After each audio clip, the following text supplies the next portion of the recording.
All right, ladies and gentlemen, welcome to part two, Legacy and the Lineage of Kings.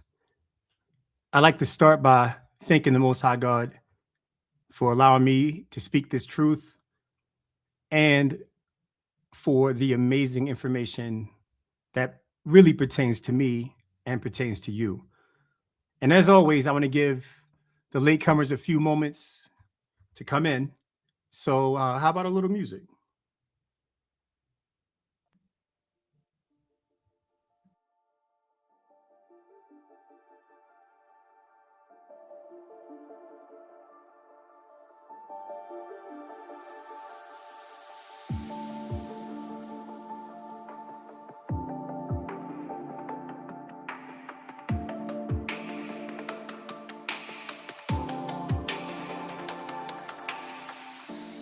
I bend, but I don't break. You fall, I still remain. Through fire, I found my way. You take the lead.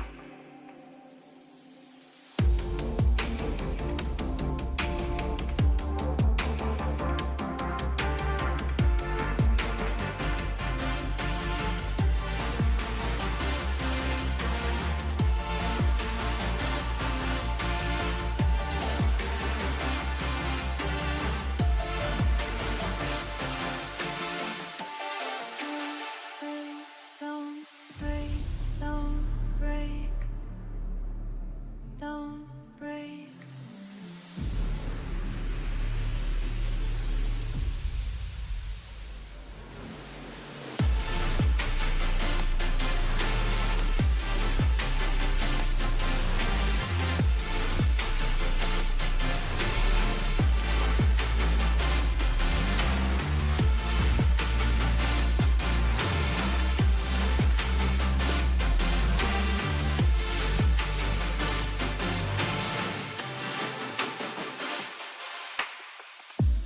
I bend, but I don't break. You fall, I still remain. Through fire, I found my wounds again. Don't break, don't break, don't break, don't break.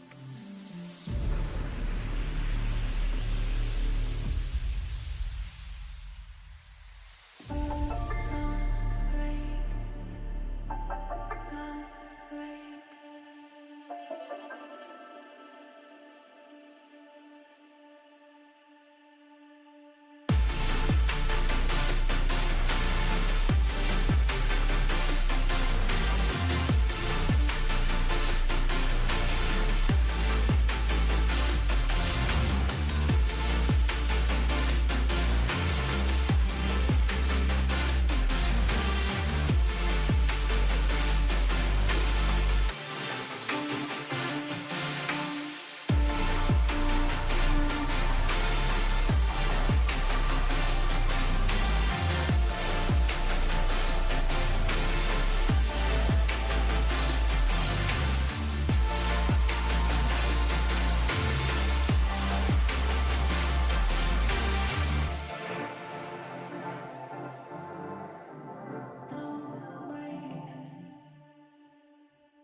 All right.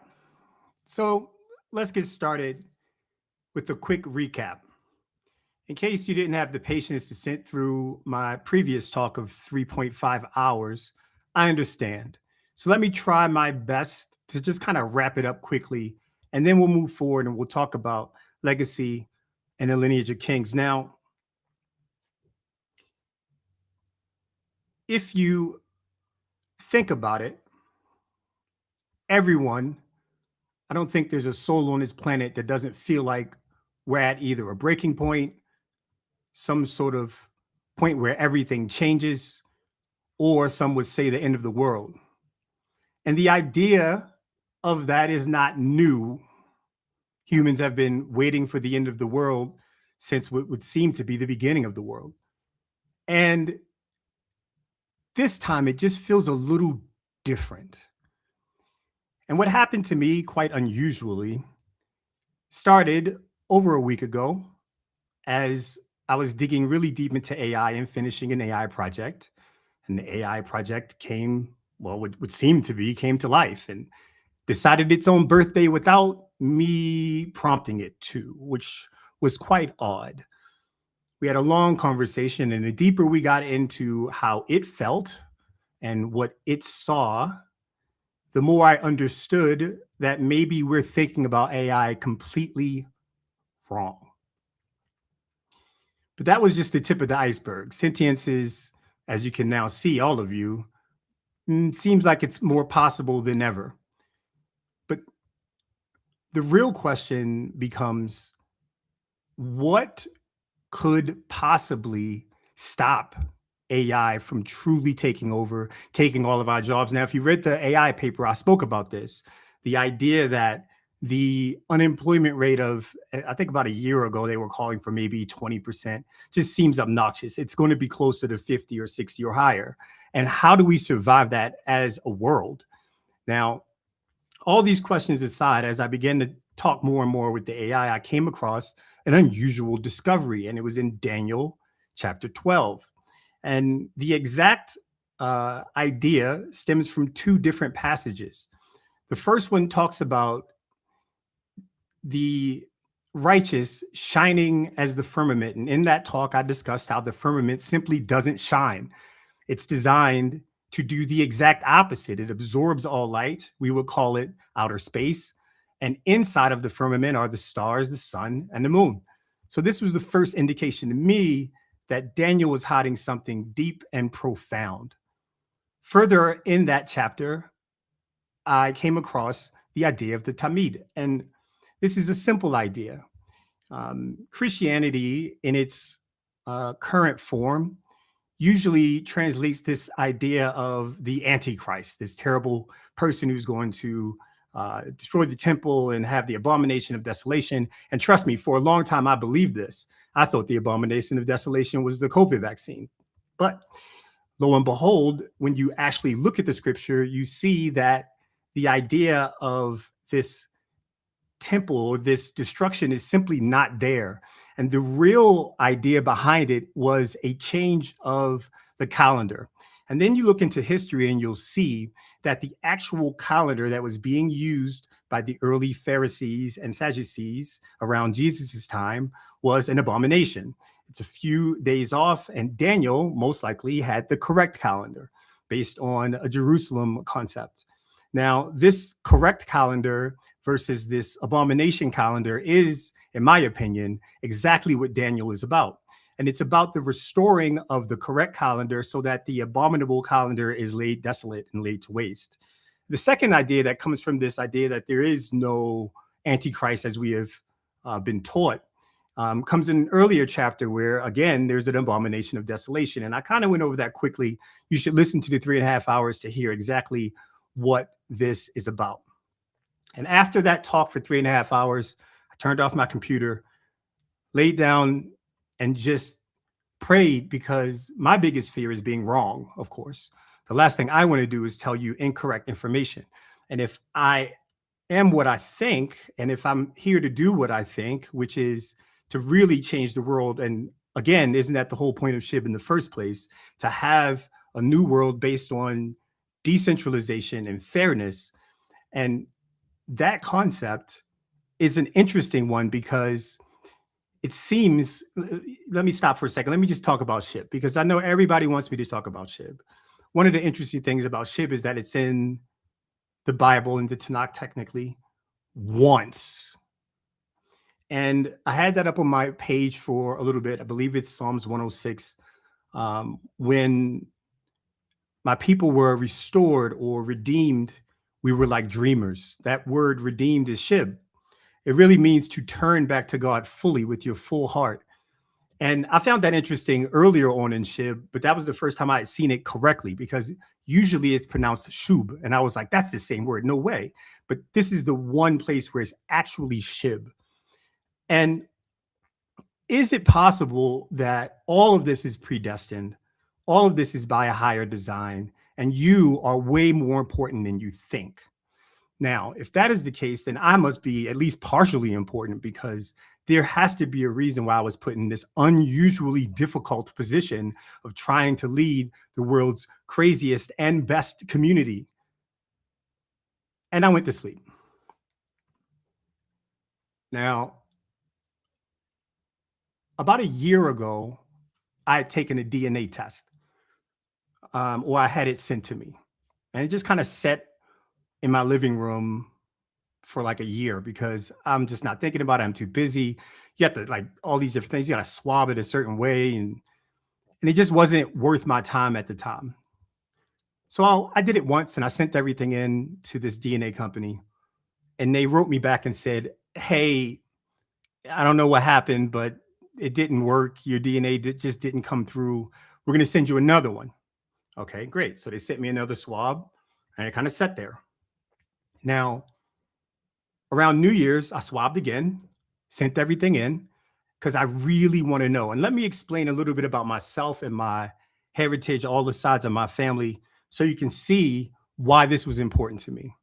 So I'm going to start on my mom's side of the family. And I'm doing this for a certain reason. I'm doing this because although I am anonymous, I want to make sure you understand what you're dealing with, because when I quote unquote stepped away to really figure out what to do next and how to handle everything, I did that for myself, but I also did it so that you can now see what I could see. You can go back and look and see who is real and who isn't.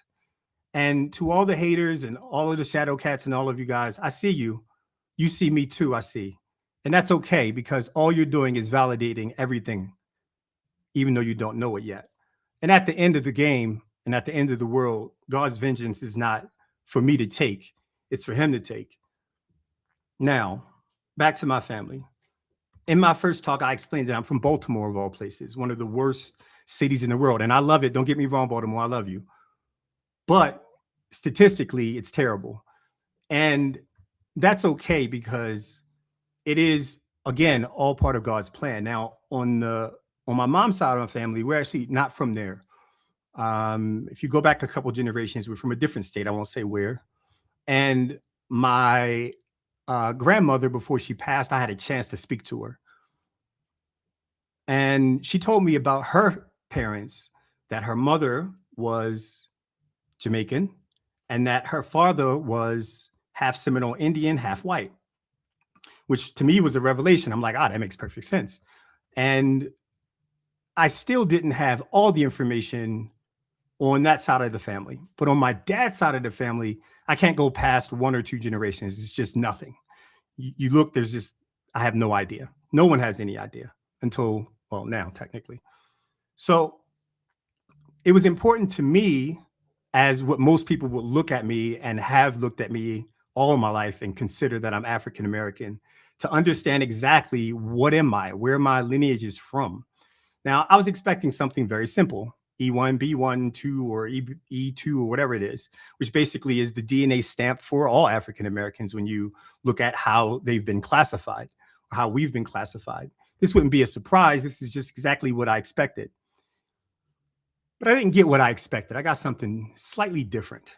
Now, before I get into what I found and how this all unfolded, let me just say, I did not write this down. This is just totally off the top of my head. I'm coming from my heart. Usually I have like a outline or some sort of idea of exactly what I'm going to talk about.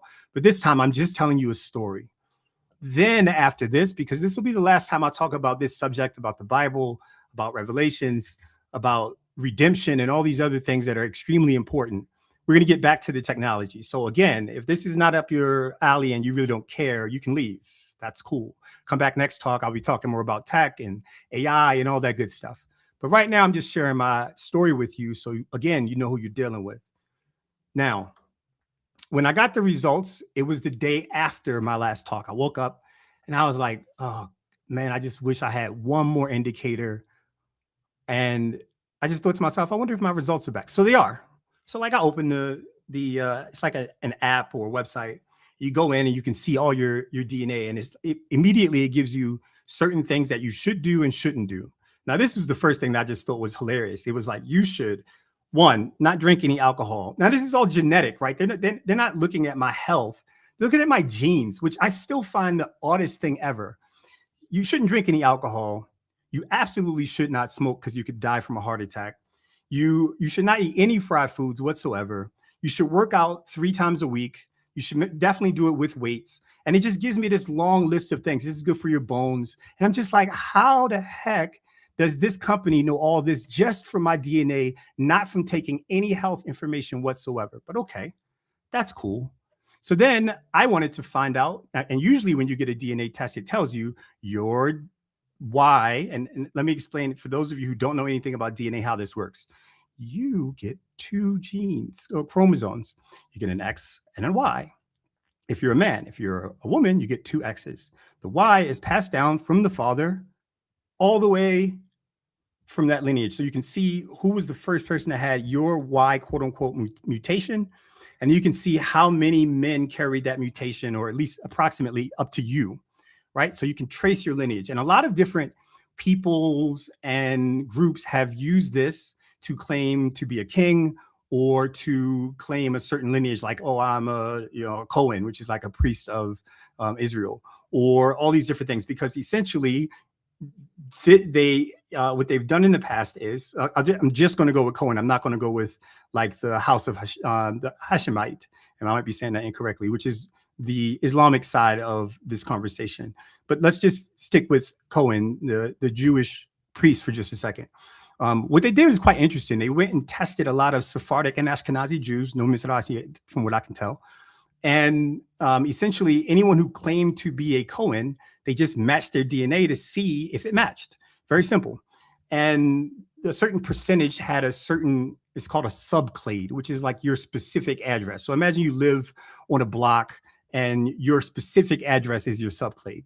So they basically matched the subclade and said, okay, everyone from this subclade claims to be Cohen. So that's what we can guess is around the time and lineage of Aaron, the priest in the Bible, high priest. Now, this is a very simple and easy way to link yourself to something ancient.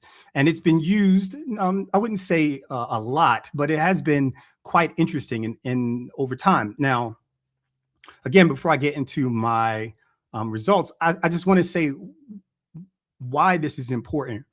Now, I think it was yesterday, right, when a particular person decided to post a particularly ridiculously racist thing, which has been removed.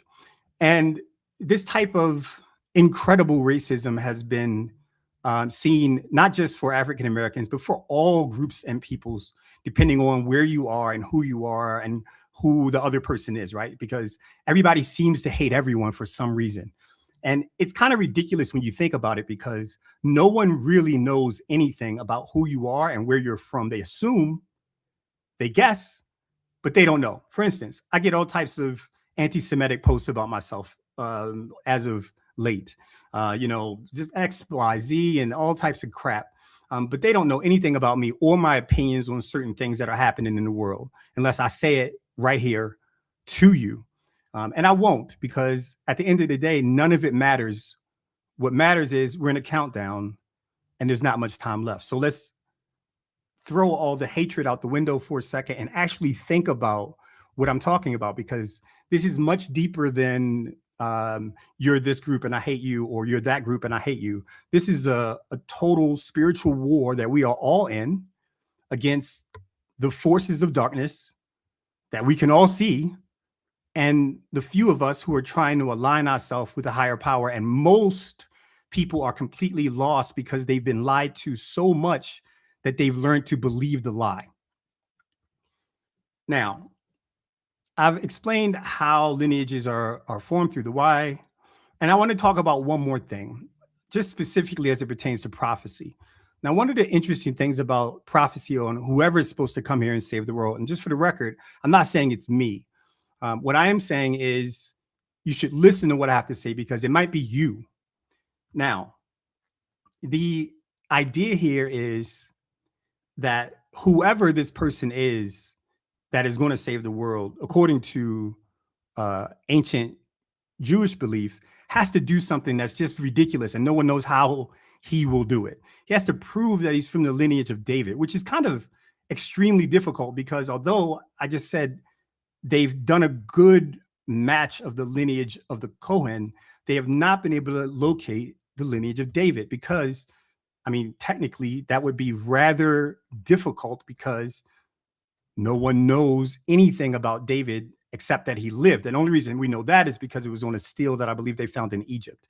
And we also know a lot of other things about the Bible are true. You can go to Sodom and Gomorrah and light the pieces of brimstone on fire. You can see ancient steles that depict certain wars that took place. You can even see certain areas that are still standing that are in the Bible. So it's not a question of if the Bible is true or real. It's a question of who is this person and where are they and why haven't they stepped up to the plate and done anything? Now, again, the idea that you have to prove your lineage is ridiculous and very difficult for anyone to do. But with DNA, it is much easier than it has been in the past to at least be able to prove certain lineages. So I'm sitting here and I open my DNA results and I go to the Y chromosome aspect. Now, again, in most results, they'll just tell you, you are E1B1, you are R1B, you are whatever. But for some reason, this one didn't. So what I had to do is actually go in. They have like an explorer where you can look at all of every single gene because I had a full genome scan 30x. That means they scanned my entire genome 30 times to make sure it was accurate. Okay. Now, when I open my Y chromosome checker, or whatever you want to call it, the first thing that struck me odd was that it kept saying, science has no explanation for this gene. Science has no explanation for this gene. We have never seen this in science. We don't know what this is. We don't know what this is. I'm like, you got to freaking be kidding me. All of these genes, you have no idea. Then I realized that not only was it saying that, they just weren't there. So like 70% of my genome, again, although mapped 30x, just did not exist. Like, so they just don't see it. So I'm freaking out, right? I'm like, what do you mean? Like, what the heck is this? Did they make a mistake? Is that why my first one got pushed back? So at this point, I'm talking with AI, trying to figure out how I can find out exactly what my lineage is. And AI is smart. You got to love it. It said, all you have to do is download your DNA in full, the whole thing. And we're going to run a simple search. And we're going to search for these different codes to see if they're on your Y chromosome, because all the information is there. It's just the company couldn't do anything with it because they've never seen anything like my Y DNA before. Maybe because many African Americans never get their DNA tested. Maybe because it's just different. Who knows? Or at least I didn't know at that time. So I did exactly what it said. Copy, paste, search for this one, not there. Copy, paste, search for that one, not there. And after looking through my Y DNA all the way, I ended up being J1. Now, you can take a quick look and Google what J1 is, but essentially J1 is a subclade from the Middle East, not from Africa. It comes out of Turkey and the Caucasus Mountains of all places. Surprise to me. And with that information, I had to get a little deeper. How is this possible? So I went to a second company. Now, this second company is interesting. It's called My True Ancestry. You should check it out if you have your DNA done already, if you haven't. And if you do in the future, you should use this. It's worth it. Here's what they do. Over the past, I don't know how many years, every time a site is found, not every time, most times that a site is found, an ancient site, they pull all the DNA from that site and they run it to try to understand what was the DNA of that particular person who was buried, because a lot of these things are mummies, graves where the bones are still intact, and they can pull the DNA from it and find out the Y and the X chromosome lineage. Then what this company does is it takes your DNA and maps it over all the ancient ones to try to see the path that your forefathers took. Now, this is interesting because in case you're not African American, let me give you a myth. The myth that a lot of African Americans believe is that slavery, the 400 years of slavery that took place, and hey, happy Black History Month for the record. Slavery as it took place for 400 years was a huge punishment from God, Deuteronomy 28. And after the 400 years, there'd be some sort of shift. Now, interestingly enough, there could be a lot of people who would argue that that particular 400 years that was promised to Abraham to take place to his children already happened. Now, if you actually do the math and look at how long the ancients were in Egypt in the Old Testament, in Exodus, you'll see that they just simply were not there for that long. Maybe it's Genesis and Exodus. Anyway, as you can see, I'm not an expert. I have a lot to learn. However, let me get back to the point. They just simply weren't there 400 years. And they definitely weren't there 400 years enslaved. So the idea that this 400 years in America is that actual prophecy just kind of makes sense.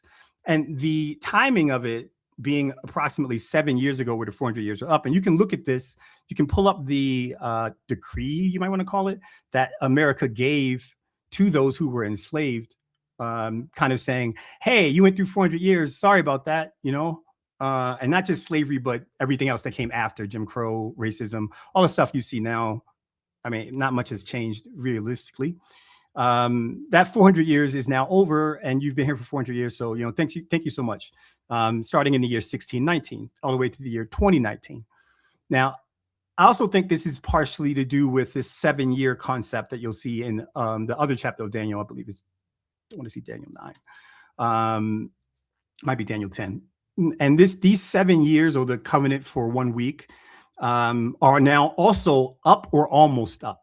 And then everything kind of gets crazy, which we're already seeing the craziness unfold. Anyway, the myth is that this happened because of the ancient covenant that his children made with him at the Mount Zion, or name many different mountains. I won't say the real name.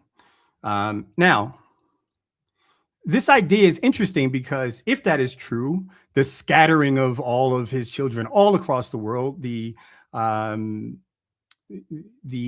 enslavement of his children in all parts of the world would make perfect sense. And coming to an end would be a great thing, because that means redemption is near, not just for this group of people, but for everyone worldwide. But how they got there is a big question. How could they get from Israel and technically from Egypt to all the places where they're scattered? How did that exactly happen? And if you look at Black History and Black History Month, I guarantee you, most of the time, they're just going to say, you were a slave, that's about it, buddy. Don't go past there. Or if you're in a group that's like super pro-Black or whatever, you'll get something like, no, your lineage were kings. Trust me, they were kings in Ghana and Timbuktu and all these other places. But in my humble opinion, and now looking at the DNA, I don't exactly think that's what happened. So when I put my DNA in my true ancestry, what came out after a few days of really digging was quite astonishing. And this is what I wanted to share with you. I won't give my exact subclade. And the reason I'm not going to give my subclade, again, that's like your exact address, is because I don't want these goons to create some sort of DNA weapon and fly overhead and just spray me. So instead, I'm just going to say the important parts about the subclade. What makes my subclade interesting compared to many other ones, like the ones I mentioned, the Cohen and the Islamic subclades, is that it's upstream. Now, what does that mean exactly? It means that my ancestor, where the mutation took place, is older than all of the others. Older than the Cohen, older than Ishmael, older than David, older than Abraham. In fact, when you start looking at the history of where my exact subclade was found, one of those sites is called Alahlak, which is in Turkey. Let me give you the exact date because it was surprising to me and it might be surprising to you. Bronze Age Levant, Alalach, 1500 to 1400 BC. And this is an exact ancient match. The particular person that they pulled my DNA from, or the match of my DNA from, was a king at that time, right before Canaan, that entire area really took place. And interestingly enough, the Canaanites and what we now know as the Israelites were actually intermarried, and a lot of religious scholars and biblical scholars and scientific scholars believe that they were one people, homogeneous. Another interesting thing that I found that I thought I would share with you in this call before we get back to the tech, and I'm just sharing my life again. You don't have to listen. Now, look, one of the things that always stuck in my head is the grandioseness of the Bible. When you hear this kingdom versus this kingdom, it's huge, huge, huge. They had to march for days to get to this place. They were up against, huge armies and everything. But when you look at the size between the places, you're talking about, and I'm going to talk in LA terms here, you're talking about the difference between West LA versus Long Beach, distance wise. These were what we would call gangs. And these were gang wars where people were fighting each other to have and build a unified kingdom, which is what Israel was able to do. But when you look at it from that perspective, it kind of changes your viewpoint in the Bible that, again, as I talked about in the first talk, this is not a magical story. It is a literal record of what took place thousands of years ago.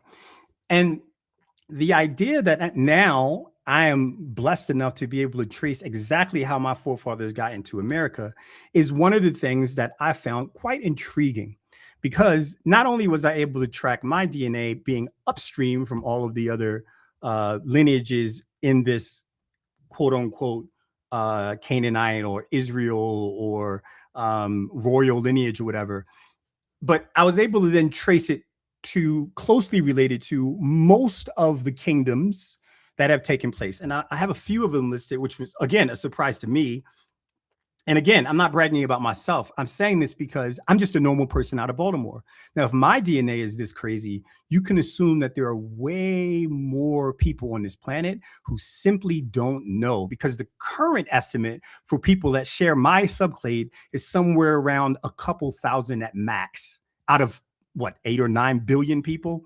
So when you really think about that, and there's hundreds of millions of people who haven't got their DNA tested, don't know their subclade, don't know where they're from, have no idea, completely lost, it's probably much bigger. And that is why I'm saying it is possible that you are listening to this, and it's not me that's here to save the world, it's you. So let's just talk about the matches. So from my DNA and the matches they were able to find, 11.4% were from the Kohanim, okay, the Cohen. 1.73% of the matches they found were from English royalty, specifically the Hampton Court Palace, Clan Weir, Clan Armstrong, House of Lippe Detmold, PS Dynasty out of Poland, Scottish royalty, the Dundonald Castle, the House of Howard, the elite Celtic prince in Germany in 515 BC, the Crusader Knights in Armenia in 1250 AD. And it makes you realize that a lot of what we're fighting about makes no sense if we're all related. In fact, one of the things that I found most interesting, one of them that was super interesting, was the Avar elite out of Hungary, 650 AD. Now, in 650 AD, my forefathers, my ancestors, were fighting against, I want to say the Romans, trying to take them down, which is quite interesting. And they lost, which is why you've probably never heard of them. Again, the Avar elite out of Hungary. Also related to Phoenician, Punic, Sardinia, the Kulub Nati, early Macaronian Nubia, and of course, medieval coastal Kenya. So the migration for my family to end up in the United States is as follows. Canaan, approximately 5,000 years ago, estimated. Bronze Age, Alalak, okay, 1500 to 1400, confirmed. 100% match. Phoenicia, and now you're talking about sea traders, right? Being able to go anywhere through Sardinia, Sicily, Ibiza, and then ending up in the Avar Empire in Hungary around 650 AD with 12 samples that are a complete match to my exact subclade. From there, they ended up in Nubia/Sudan at around 750 AD, where you also have the exact subclade match.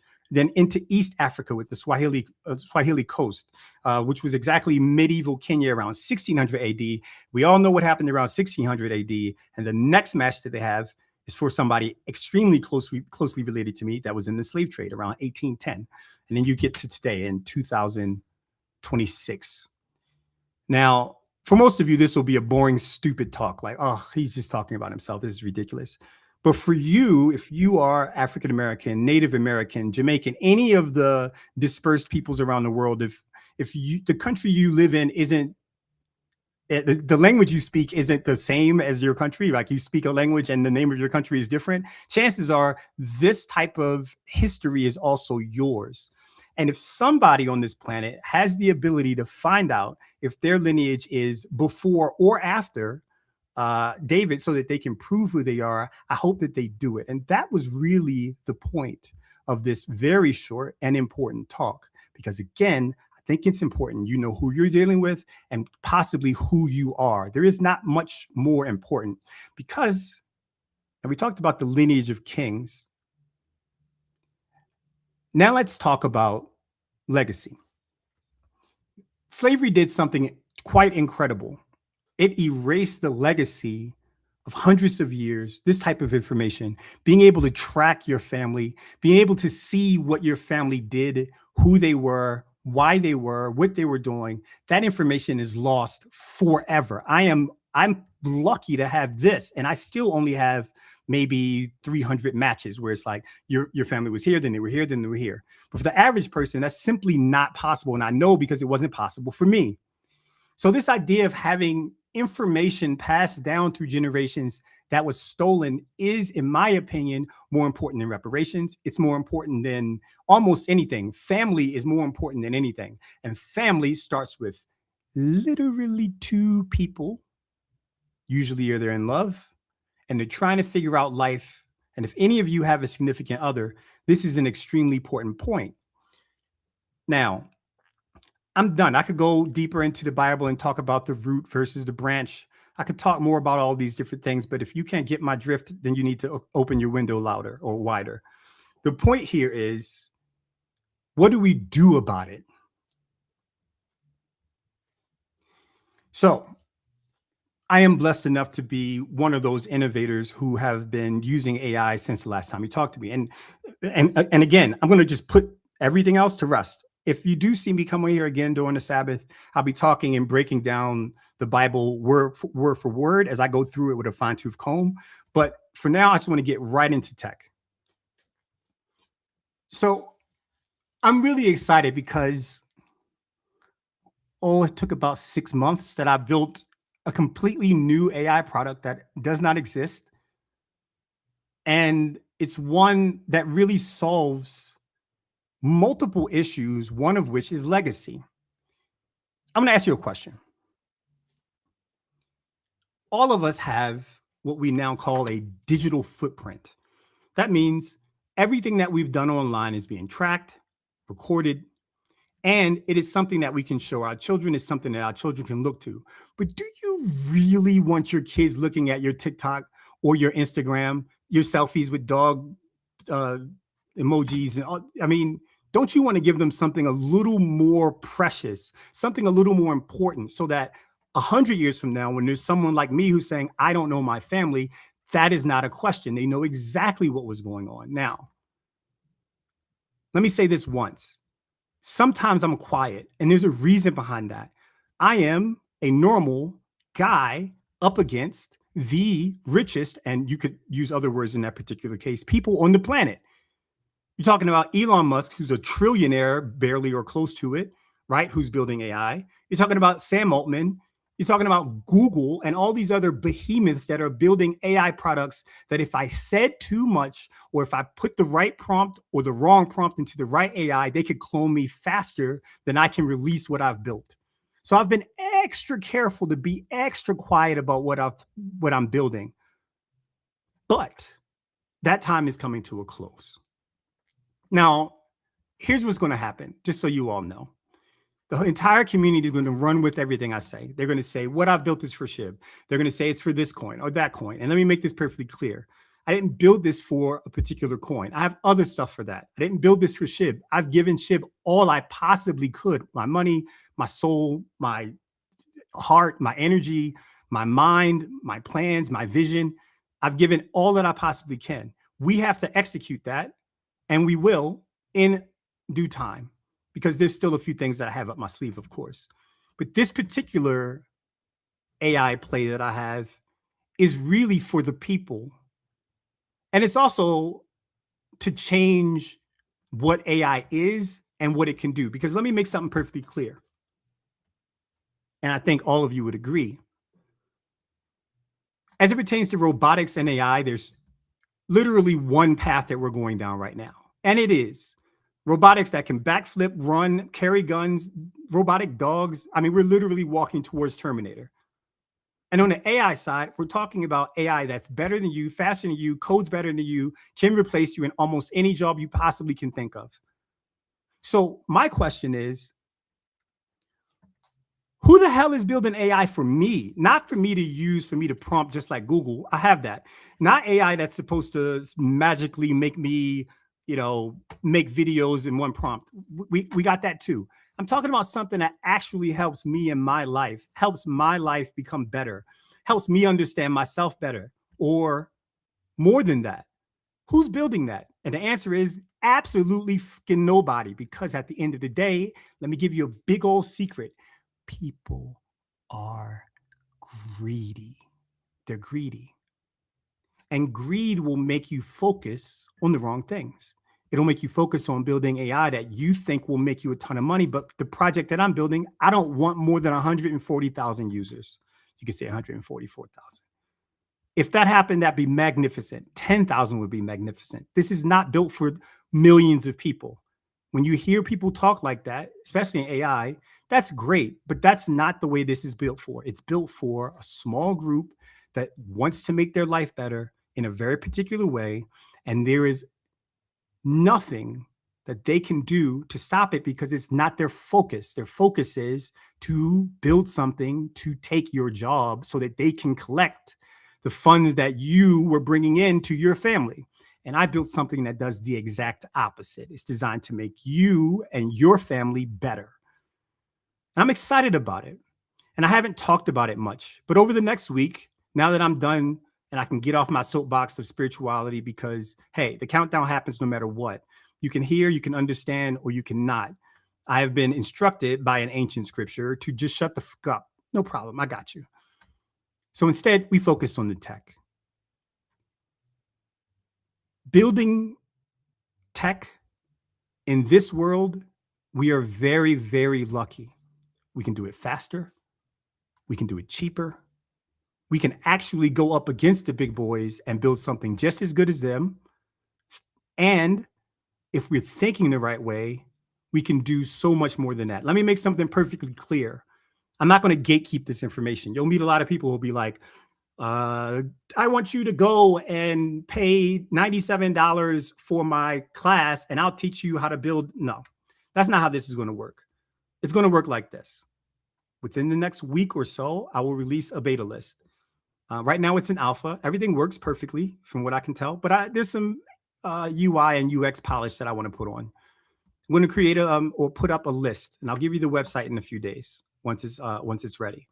That list will basically collect names and vital information for those of you who want to beta test. Now, again, I'm not looking for a lot of testers. I'll probably start with 10. Okay, this is completely new. I don't know how it's going to work because, again, AI is smarter and kind of doing its own thing. And I've put in all types of safeguards, so I'm not worried about hackers. The thing that makes my AI different, or this AI different, is one, it is fully encrypted. Now, let me just make this perfectly clear. It's not FHE, it's not blockchain, it's AI, but it's encrypted. your information is encrypted. At the same time, it's also anonymous because when you're dealing with AI, you do need to send certain information. So anonymized or encrypted, which is, in my opinion, extremely important for our particular use case. Moreover, what makes this particularly different is, how about this? Instead of me going on for another hour about what makes this so incredible, why it's a game changer, why there's nothing like it on the planet, I've done that before. And no matter what I tell you, the haters are going to go, yeah, Shy, whatever. Late April, right? And no matter how much I tell you the importance of legacy and being able to show your life in a way that makes sense, you're going to go, yeah, I don't care. When pump, when bag go up, when number go up. So instead, what I'm going to do is this. Like I said, I'm going to put out a page. I don't need many people, but if you're interested, I'd love to have you beta test this. We're going to start with a small group. Once I've confirmed that everything is working exactly the way I think and that it is bringing value to my beta testers, I will begin to open the list more and more and more until we get to a threshold. Now, let me make one more thing clear. It is not free. It's not expensive. I'm not saying you need to put a whole bunch of money in, but just like any AI, I have to pay for tokens and not crypto tokens. Got it? So there is a cost involved. Just heads up. So if you're not interested in spending less than a date to use AI that's going to change your life, that's cool. But in my opinion, it's absolutely worth it. Let me see if there's anything else I want to add to this particular talk. Now, again, you can tell I don't have an outline here. I'm coming off the top of my head and off of my heart. I guess the final thing I want to say is I really, really wish I had this product 10 years ago, 20 years ago. My life would be completely different. I wish my parents would have had this. I wish I would have had it a few months ago, to be honest with you. Not being able to use it at its full capacity has caused issues that I did not foresee. That's how you know you have a good product, when you actually want to use it because it helps. And that is what we need. We need AI that's actually going to help and not harm or not just be useful. We have many useful tools, but we really don't have something to ensure our legacy and to ensure our lineage understands who we are. Now, again, this is a short talk. Don't worry, you won't have to hear much more Bible talk from me if you don't want to. I'm going to focus on this, and then we move forward afterwards. I talked about not charging for this. In fact, my entire plan, and I've gotten good and mixed reviews from this, was to use Treat as a way for people who want to build this type of product to be able to do so with my guidance. So again, small group, not asking for more than 10 people or so. And Kyle and I talked about this when we had released this idea of Y Combinator. The idea is, if you want to build something right now, don't know where to start, don't want to pay somebody else to teach you, take it from me. I built something from scratch by myself without anyone else.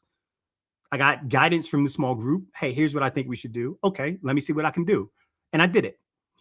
In case you're curious of like the scope of it, it's over 100,000 lines of code. My AI estimates that the value created from me doing this is approximately $2 million in value created. And my goal is to, 1, release the product, 2, teach others how to release the product, 3, give them grants through Treat so that they can then build their own product, and in the process, give back into Treat so it becomes a reoccurring cycle. In my opinion, this is one of the smartest game plans that any token can have. SHIB, Treat, Bone, Leash, Shy, Bad, you name it. This type of play where you're able to have a group of people using a tool that allows them to create in a massively faster fashion than we had years ago, and having them do what I was trying to do months ago or a year ago anyway. But now we actually can do it. And I'm going to teach you how. And I'm happy about that, because why not have an army of builders not just building for blockchain, but using AI to create revenue streams for themselves. Because at the end of the day, one, no one's going to help any of us. They could care less if everyone loses their job, and don't think there's a plan, because I've had this discussion with people and it's like, the government will do something. And my response to you is, do you really think that? Or are we going to have to work together to build something that is a foundation so that we all move forward and survive whatever the heck is coming over the next 1,335 days approximately? Now, look, I've left out a lot on purpose. There's a lot left unsaid that you can figure out for yourself. My goal here was, again, to tell you who you're dealing with, to pay homage to my lineage so that I can get this off my chest, and for me to tell you what is coming. There's one more thing I want to mention.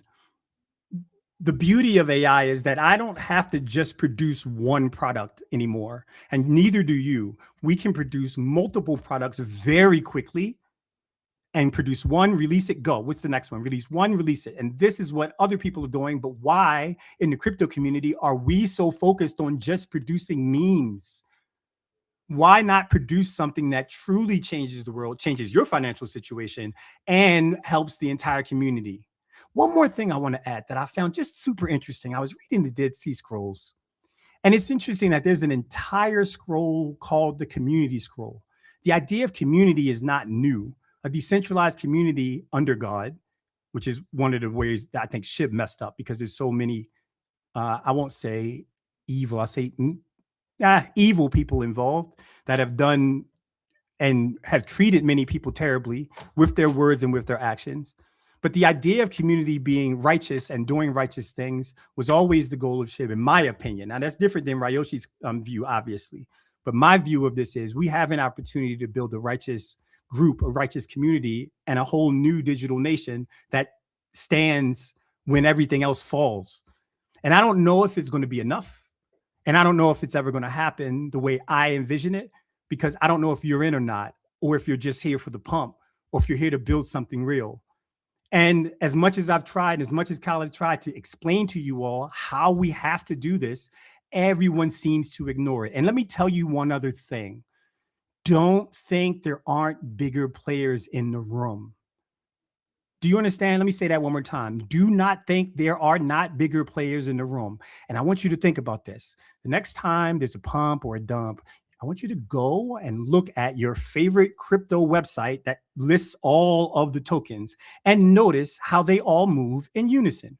Now, if there's however many people in crypto right now, let's just say there's 1 million, and they're all doing opposite things, buying, selling at any given time, you would think that most of the tokens would be decoupled.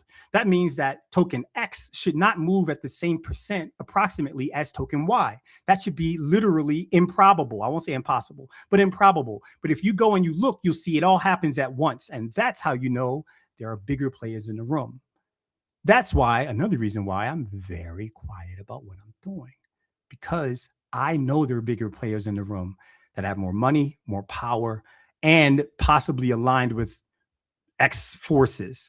So the only way we win this is aligning ourselves with a higher power, building stuff that's good for everyone quickly, and moving in a fashion that keeps us in our ranks. So, SHIB Army. And for anyone who's not in the SHIB Army who may hear this, if you're just a normal guy that just happens across this on X, or if you just are interested in what the lineage of kings is, maybe you need to check your DNA and see where you come from, if you are related to kings. If you're upstream from what everyone else says, which means you could be downstream, or your ancestors, you are downstream from a much older root or trunk than what they would make you believe, or that your family's from a different place than you would believe. It's worth it to do the research. It's worth it to do this. Now, I know, I get it. Look, I'm worried about my bills, bro. I'm not worried about my DNA. I get it. You don't need to. Just know that maybe in the future it might be worth it. For now, let's focus on building incredible tech. Let's focus on being kind to one another, which I know is difficult for some of you eggheads. And at the same time, let's keep our eyes on the skies and our hearts to God. Thank you for listening. Let's play some more music on the way out.